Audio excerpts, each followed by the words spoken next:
Halo, assalamualaikum teman-teman semuanya. Selamat pagi, selamat siang, selamat malam, dimanapun kalian berada. Sehat-sehat semua ya. Oke teman-teman semuanya, di video kali ini kita akan nge-breakdown, ngediskusiin dan nge-review bareng-bareng ya teman-teman ya, untuk series yang keren banget dari The Lord of the Rings world, yaitu The Rings of the Power, original from Amazon Prime. Gila banget sih ya guys ya, aku sudah nonton tuh episode 1, episode keduanya. Betul-betul nggak ngebosenin ya. Secara aku ini kan tidak terlalu paham ya dengan konsep novelnya The Lord of the Rings dan jalan cerita versi bukunya itu seperti apa. Jadi aku pure banget ya di sini itu point of view sebagai seorang penikmat film Lord of the Rings, Hobbit, dan juga nonton series dari The Rings of Power ini betul-betul membuat aku pengen lagi nonton episode ketiganya. Karena seperti biasa ya, episode pertama itu sangat penting banget untuk menarik perhatian dari penonton. Dan series The Rings of Power ini sukses banget ya, membuat aku tertarik dan mungkin teman-teman semuanya dan juga penonton lainnya. Karena menurut aku ya, kalau episode pertama itu sudah ngebosenin plot alur ceritanya, dialognya, maupun sebagus apapun, seindah apapun CGI-nya, dan pasti akan terasa kurang banget dan sangat mager banget ya mau ngelanjutinnya. Tapi menurut aku The Rings of Power series ini sukses banget sih. CGI-nya itu gila sih ya guys ya. Ini mungkin series yang terindah CGI-nya yang pernah aku tonton, dan banyak banget sih ini CGI-nya. Jelas sih bahwa Amazon Prime The Rings of the Power ini menjadi series dengan budget duit yang sangat tinggi. Gila sih guys, bagus banget ya, indah banget, sinematik banget CGI-nya. Tepuk tangan banget untuk VFX desainernya. Ditambah plot alur ceritanya yang berbobot banget dari episode 1 sampai episode kedua. Ini pure menurut pendapat aku ya guys ya. Kalau kalian punya beda pendapat, oke-oke aja, nggak apa-apa ya. Oke, kita langsung aja ya nge-breakdown dan nge-review episode ke-1 dan episode kedua. Kita gabung aja untuk series The Rings of the Power from the Lord of the Rings world. Sebelum mulai, boleh banget ya nonton video aku yang ini. Semua yang perlu kalian ketahui, everything you should know sebelum nonton Rings of the Power. Rilis premier pada 2 September di Amazon Prime bertepatan dengan tanggal wafatnya J.R.R. Tolkien. Series The Rings of the Power adalah prequel dari film Lord of the Rings dan Hobbit yang amazing banget itu. Series The Rings of the Power ini ceritanya sedikit merujuk dan berdasar pada novel The Silmarillion. Tapi nggak mirip banget ya, ada perubahan dan inovasi di sana. Menceritakan awal mula penciptaan dunianya versi J.R.R. Tolkien ya guys. Berisi cerita History of Arda, penciptaan bumi, dan Ea. Ea itu alam semesta, dan sang penciptanya yaitu Iluvatar atau Tuhan gitu. Jadi kayak the very beginning of the creation of the universe itself. Ceritanya sampai the first age of Middle Earth, lanjut lagi dengan third age-nya Lord of the Ring. Jadi memang panjang sekali ya guys. Tolkien nge-mention bumi ini dengan sebutan History of Arda berbentuk flat earth kalau di second age, dan nanti berbentuk bulat kalau sudah di third age. Jadi itu sih inti isi buku The Silmarillion ini. Namun yang di versi series ini langsung lompat ke second age ya guys. Jadi timelinenya si Rings of the Power ini jauh sekali ke belakang, ratusan tahun, tepatnya di second age atau Age of Numenor. Oke, fokus karakter utama dalam cerita ini adalah Galadriel yang cantik banget di Lord of the Rings, di Hobbit, dan Thor Ragnarok. Oke, episode ke-1 lebih kayak ke perkenalan dulu ya, tak kenal maka tak sayang. Dibuka dengan Galadriel cilik, terlihat di sini second age belum ada matahari. Cahaya bersumber dari dua pohon suci elf, yaitu Laurelin berwarna emas dan Telperion berwarna perak. Terlihat juga ada istana Tyrion, rumah bagi bangsa elf Noldor yang berada di Undying Lands. Galadriel di sini ditemani dengan kakaknya yaitu Finrod yang selalu menyemangatinya. Namun keindahan ini segera berakhir ketika Morgoth datang meracuni dan menghancurkan pohon Laurelin dan Telperion dan memusnahkan cahaya dan sedikit demi sedikit menghancurkan dunia. Morgoth ini diciptakan awalnya untuk patuh, namun malah memberontak menjadi makhluk jahat, the first Dark Lord. Melihat tindakan Morgoth, elf pun melawan. Legion of Elf berkumpul bersama bala tentara elf bersiap balik menyerang Morgoth. Mereka meninggalkan Valinor, tempat rumah mereka, mengarungi lautan The Sundering Seas, bertemu banyak makhluk aneh, dan juga terlihat ada gambar ular laut yang besar kayak di episode kedua. Next, perperangan besar pun terjadi, hebat banget ya di Middle Earth ini, membuat Middle Earth ini hancur dan rusak ya guys. Terlihat juga di sini ada naga Hellhawk melawan Great Eagle seperti di film The Lord of the Rings. Akibat perang besar ini, Middle Earth hancur, berabad-abad lamanya baru bisa pulih.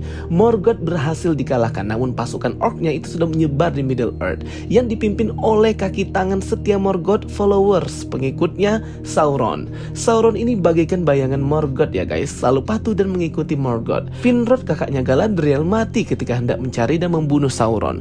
Badannya diberikan mark tanda simbol Sauron. Sauron. Tak terima, Galadriel langsung mengambil belati pisau kakaknya dan bersumpah akan membunuh Sauron. Berabad-abad mencari Sauron gak ketemu guys. Sampai ke ujung dunia di Forodwaite bagian utara, si Galadriel dan timnya ini pun masih mencari. Sampai putus asa, timnya meminta pulang karena sudah terlalu lama. Sauron juga kayaknya sudah hilang. Orc juga sudah tidak terlihat. Namun Galadriel ini masih ngeyel ya guys. Dan finally mereka menemukan tower benteng tempat peninggalannya Sauron. Nah, ini benteng yang kayaknya sama ya di awal scene tadi. Di dalamnya ada mark atau tanda Sauron juga yang masih tetap panas. Nah, ini membuat si Galadriel ini terpacu lagi untuk mencari. Tetapi di dalam benteng ada Snow Troll yang menyerang mereka. Namun dengan kehebatan Galadriel, monsternya pun mati. Galadriel akhirnya menuruti kata timnya ya untuk pulang kembali ke rumah mereka dan menyudahi pencariannya si Sauron. Scene pun berpindah ke Rovanion atau Wilderland, terletak di bagian timur Misty Mountain. Di wilayah ini ternyata terlihat para Harfoot atau Hobbit ya guys. Harfoot ini buyutnya Hobbit, salah satu dari jenis-jenis Hobbit. Terlihat di sini ada Nori, seorang cewek Harfoot yang sangat suka berpetualang, memberontak, komedi, lucu lah pokoknya. Mengajak teman-temannya memakan berry di mana ada serigala besar mengintai atau warg. Nah, Nori ini nanti akan berperan sangat penting ya. Jadi ini harus difokusin nih. Next terlihat Elrond muda yang kita lihat di The Lord of the Rings. Elrond di sini masih muda ya guys, belum jadi pemimpin Rivendell. Scene ini nama wilayah perinya adalah Lindon atau Capital of the High Elves. Ia senang sahabatnya Galadriel akhirnya pulang dan menyambutnya dengan sangat hangat. Mereka ini sahabatan ya guys, bukan pacaran.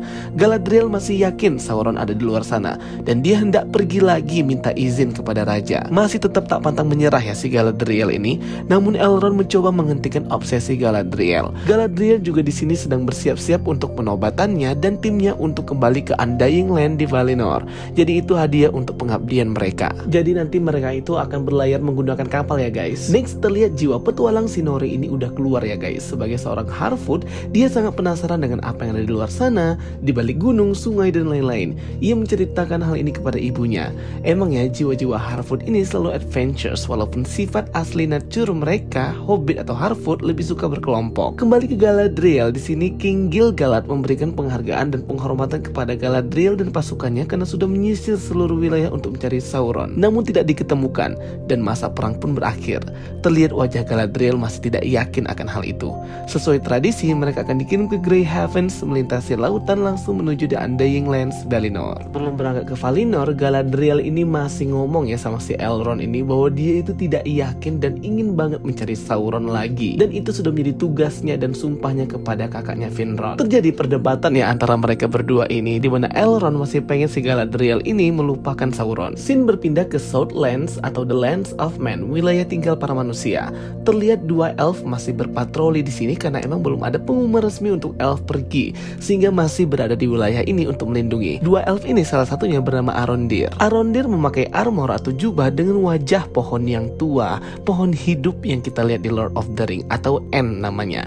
Terlihat juga di sini Arondir tertarik dengan manusia, seorang janda bernama Browin. Arondir ini juga harus kita fokusin ya, karena karakter dia ini akan sangat berperan penting nanti di film ini. Arondir pun mendapatkan pesan dari King Elf bahwa masa-masa perang itu sudah berakhir. Semua pos-pos terdepan elf itu sudah dibubarkan. Yang lain pada senang, namun Arondir ini tidak senang ya guys. Sebelum dia pergi, terlihat ya ada seekor sapi yang terkena penyakit atau keanehan gitu ya. Susunya berubah menjadi lumpur hitam gitu. Dan ada karakter baru yang diperkenalkan juga bernama Theo, yang dimana di sini dia sangat terobsesi dengan sebuah pedang yang kemungkinan ini adalah Morgul Blade dengan tanda atau marknya Sauron. Sepertinya sedikit demi sedikit si Theo ini terpengaruh. Akhirnya Galadriel beserta dengan pasukan dan timnya itu berlayar ya menuju Valinor The Undying Lands. Di sini sampai di atas kapal pun Galadriel masih bimbang sekali ya. Dia masih tidak yakin bahwa Sauron sudah hilang. Di sisi lain, Elrond pun ditugaskan oleh King Gil-galad untuk pergi ke Eregion, Realm of the Elfensmith bersama dengan elf Lord Celebrimbor. Sesampai di Hordern, Arondir dan Browin itu terkejut ya melihat desa ini sudah lenyap dan hancur, orang-orangnya pun tak ada. Ini menambah kecurigaan Arondir bahwa ada yang tidak beres. Tepat di ujung pintu masuk ke Valinor, Galadriel pun menolak untuk bisa masuk ke The Undying Lands tersebut dan menyeburkan dirinya kembali ke laut ya guys. Di sini dia menantang mautnya sendiri karena dia masih yakin bahwa Sauron itu masih ada dan dia harus melenyapkan kejahatan. Bersamaan dengan itu jatuh ya meteor meteor dari langit yang disaksikan oleh Gil-galad, Elrond, para Harfoot, Arondir dan Bronwyn, para pohon-pohon tua yang hidup sendiri itu ya guys ya. King Elf Gil-galad pun mengetahui ya bahwa ada hal yang tidak beres di sini dan pertanda-pertanda yang ia lihat. Bahkan daun yang dia pegang pun terkontaminasi racun jahat. Meteor ini pun ternyata berisi seorang laki-laki dan ditemukan oleh si Nori Harfoot. Dan episode pertama pun berakhir. Gila sih, keren banget ya teman-teman semuanya. Oke, kita lanjut juga ke breakdown episode kedua. Episode kedua dibuka dengan Nori yang mendekati si laki-laki ini yang identitasnya itu masih belum tahu ya, The Stranger from the Sky. Jadi dia ini terlahir dari meteor gitu guys, dan sepertinya memiliki kekuatan alam ya.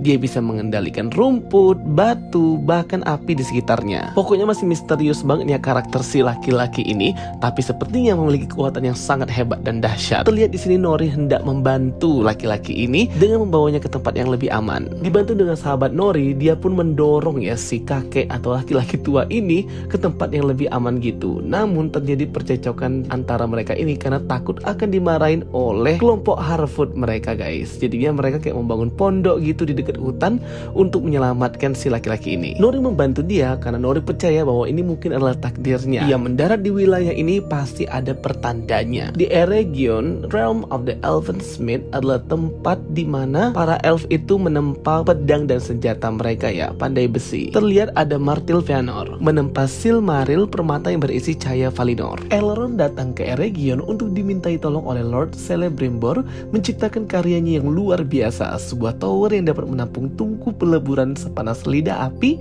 secerah cahaya bintang. Dan Elrond menyarankan untuk meminta bantuan sahabat lamanya seorang dwarf, Prince Durin. Mereka pun pergi ke istana Khazad-dûm, Realm of Dwarf, alam kurcaci. Elrond ingin bertemu Prince Durin, namun tidak bisa karena ia tidak diizinkan. Satu-satunya cara adalah dengan mengajukan ritus Sigintarat, kompetisi dwarf. Akhirnya ia bisa bertemu Prince Durin. Mereka pun bertarung memecahkan batu seperti tradisi dwarf. Di sini Prince Durin marah dan berlagak tidak kenal Elrond. Terlihat juga di sini ada kurcaci-kurcaci wanita. Setelah beberapa sequelnya, kurcaci wanita itu sangat jarang terlihat ya guys. Kembali ke Harfoot, Nori terlihat masih membantu lelaki ini. Namun karena ia terkejut, ia mengeluarkan kekuatan alamnya. Nori mengajaknya makan, berbicara, pokoknya baik deh. Laki-laki ini pun menggambar sign atau simbol untuk diperlihatkan kepada Nori karena dia ini tidak bisa berbicara.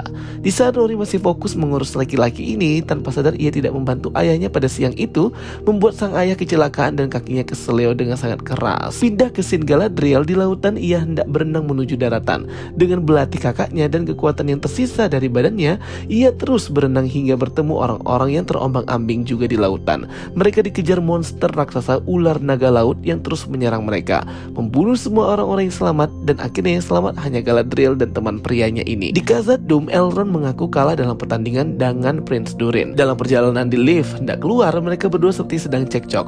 Prince Durin ternyata ini kesal ya kepada Elrond yang tidak datang ke pesta pernikahannya, kelahiran anak-anaknya. Ia kesal Elrond hanya datang bukan karena merindukan sahabatnya, melainkan diplomatik kerja dan ada maunya. Elrond pun merasa bersalah dan meminta maaf, dan agar tidak terjadi salah paham, ia pun meminta untuk dinner bareng ya. Terlihat di ruangan makan ini ada dua pohon, The Golden Laurelin dan The Silver Telperion, memperlihatkan betapa mereka ini, Prince Durin, sangat menghargai budaya dan kebaikan elf. Istri Prince Durin ini bernama Disa ya teman-teman, dan pada akhirnya Prince Durin menerima kembali Elrond dan memaafkannya dan mendengarkan apa yang hendak dia sampaikan. Di perahu yang selamat ini antara Galadriel dan laki-laki ini, akhirnya diketahui ya bahwa ada sebuah kekuatan jahat dari daerah selatan dan membuat Galadriel ingin pergi ke sana, the Southern Land. Namun mereka pada akhirnya harus menghadapi badai laut yang sangat besar. Kembali ke wilayah manusia, Bronwyn pun mengingatkan orang-orang di desanya bahwa desa Hardern itu sudah hilang hangus, tapi orang-orangnya pun menghilang ya. Berikut pun jasadnya itu tidak ditemukan, dan ini sebenarnya adalah pertanda buruk. Tapi orang-orang di sini masih nggak mau percaya ya. Bronwyn pun akhirnya pulang ke rumahnya untuk menjemput anaknya Theo. Ia pun terkejut ya karena rumahnya itu sudah porak-poranda dan banyak sekali bekas cakaran gitu. Dan ternyata di sini si Theo anaknya sedang bersembunyi dari orc yang ternyata itu menyerang dari bawah tanah, dari bawah lantai kayu mereka. Orc itu pun menyadari kehadiran Bronwyn. Ia pun malah bersembunyi ya di sebuah lemari, dan orc itu pun akhirnya muncul ya guys. Mengerikan sekali. Namun pada akhirnya pasti kalian sudah tahu ya bahwa orc ini akan menyerang si Theo dan menyerang si Bronwyn. Terjadi pertarungan antara ibu dan anak dengan orc ini. Akhirnya mereka berhasil menang ya dan memenggal kepala kepala si orc ini dan menjadikannya bukti kepada penduduk desa untuk segera pergi dari sini menuju berlindung ke menara elf. Arondir pun ternyata sudah menelusuri ya bagian bawah atau jalan bawah tanah yang digali oleh orc untuk menyerang orang-orang penduduk desa. Dan tentunya ini temuan yang baru ya guys ya. Baru saja diumumkan bahwa sudah damai, sudah hilang kejahatan, orcnya malah bermunculan di sini. Kembali ke scene Galadriel dan teman prianya yang diserang oleh badai laut yang sangat dahsyat dan sangat hebat. Galadriel pun hampir mati tenggelam namun diselamatkan oleh pria ini. Akhirnya mereka berdua pun berhasil melewati badai dan amukan laut pada saat itu. Dan terjadilah ya pertemanan dan persahabatan Galadriel dan pria ini. Di malam hari Nori pun masih berusaha untuk berbicara dengan si laki-laki ini. Menggunakan lentera kunang-kunang, pria ini pun seperti berbicara ya dengan kunang-kunang dan membuat sebuah polarasi bintang untuk memberikan clue kepada Nori dan temannya ini.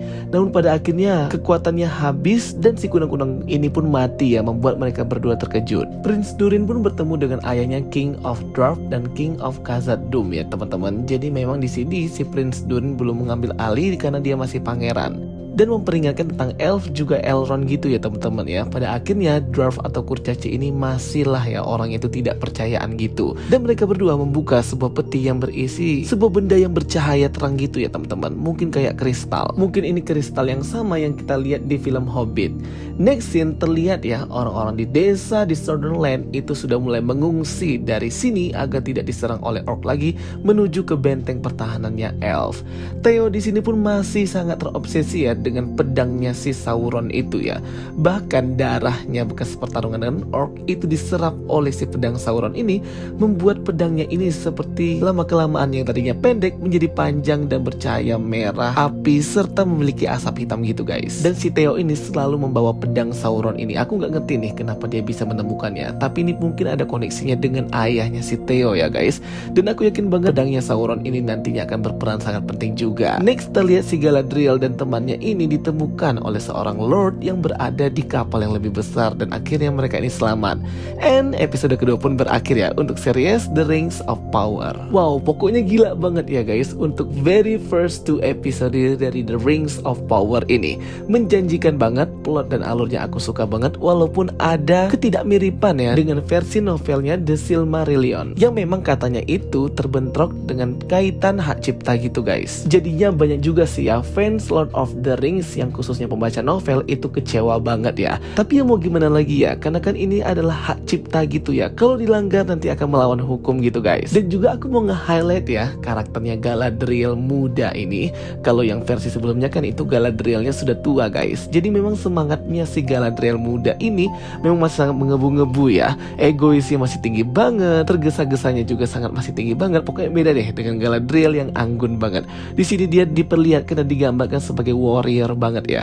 Oke teman-teman semuanya, itu dia breakdown dan penjelasan detail dari aku. Kalau misalnya ada yang miss dan terlewatkan, aku mohon maaf banget. Kalian boleh banget untuk diskusi, komen di kolom komentar ya untuk fakta-fakta dan detail easter egg yang aku lewatkan. Thank you for watching my videos. Don't forget to like and subscribe. Kita ketemu lagi di video-video aku berikutnya. So stay tuned and stay watching. Sampai jumpa semuanya. Bye bye. See you next time.